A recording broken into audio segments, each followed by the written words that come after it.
Hello there, it's Kieran again from K-Tech Electricians, and you wondered why we get paid megabucks. It's midsummer, I'm up in somebody's loft to repair a heat ray Sadia Megaflo, and it's about 25 degrees outside, so I can't imagine how hot it is in here. But I do it because I love you. Okay, so I've worked out already that it is the immersion part of the cylinder that needs replacing. This particular cylinder is actually part of the domestic hot water system as well, so there could have been the chance that the reason hot water wasn't coming out was that the boiler wasn't working. But I've worked out already through fault finding that it is actually the immersion inside here that's not working. Now, there could be two reasons for that. I'll introduce the part that I ordered from Heat Ray Sadia. This is typically what you'll get in the box if you order it off the internet. I paid just under £70 for this. The website is called Unvented Components Europe, one word, unventedcomponentseurope.com, and the particular part number was the 221354352547, summarised as Heat Ray Sadia Megaflo Immersion Heater Lower 95606946 with TSE thermostat. So what that actually means is that you've ordered one of these, which is a immersion heater designed for Megaflo. They do make, you can buy different types. Personally, I'm going to do a like for like change, so I'm just going to change it for the same colour that we had previously and the same shape. Also in the box you get this, which is a rubber seal with a metal cowling, and they also provide you with this tool which allows you to actually unscrew it. But at this stage it could be two parts that have gone wrong with this system. It may actually be the element itself due to corrosion or being eaten away at. That might have gone, or it may, fingers crossed, just be the thermostat section, which I'm now going to pull out. There you go. It could just be that part that's gone. Now, before you start messing around with any of this, I need to make sure that you have your unvented qualification. At K-Tech we do have that qualification which entitles us to work on unvented systems. It's illegal for you to work on them without that qualification, so make sure that either you or somebody you employ has that qualification. On that basis I'll continue explaining how to do this. So basically, if you look carefully there on the end, you'll see those pins there. Can you see them? So that's what those pins there clip into. Okay? So that slides in the hole. Those pins marry up and pop. We're in. A nice secure fit. Okay. Now I'll bring you over here and you can have a look at the actual connections inside. Right, so this is the cover here.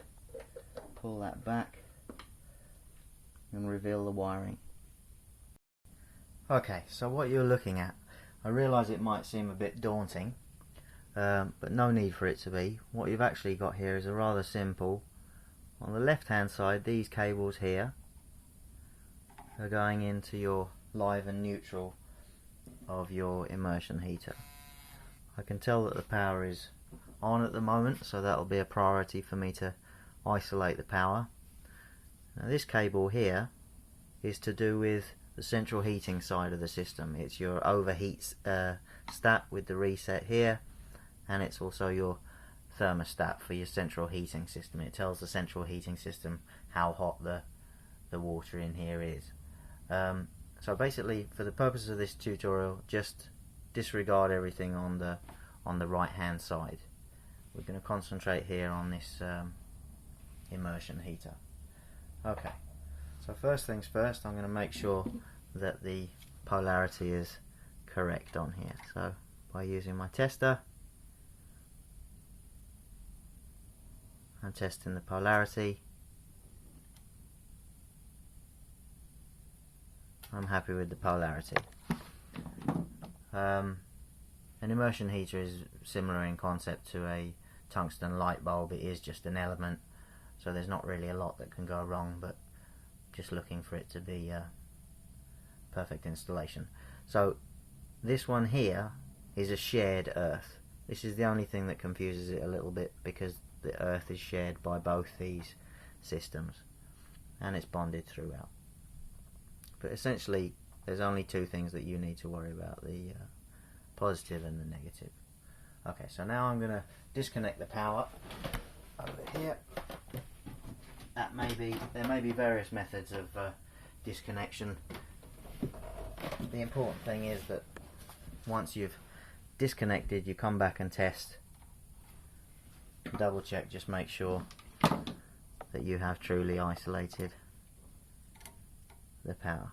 Yes, I'm satisfied that's now safe to work on. So what I'm going to do is I'm going to take this chappy out of here. Lovely. Disconnect him from the cables.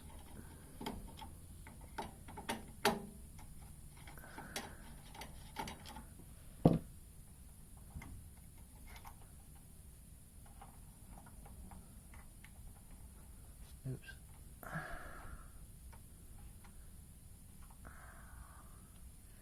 And I'm going to take him out.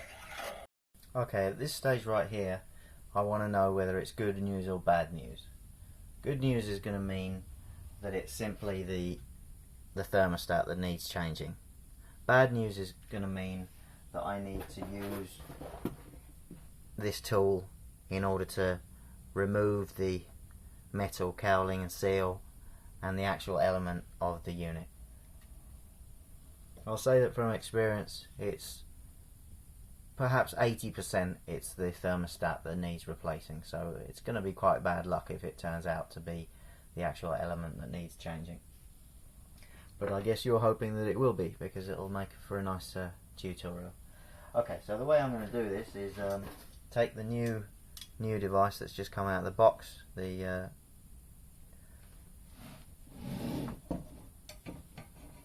new element. Where can I rest it there? Lovely. What I'm going to do is I'm going to test with my multimeter what kind of resistance we've got. So first of all, I'll start by putting my test probes together, working out what resistance they have. Okay, then I'm going to press the 0 on my multimeter so that these are not counted in my calculations. Okay, I'm now going to go across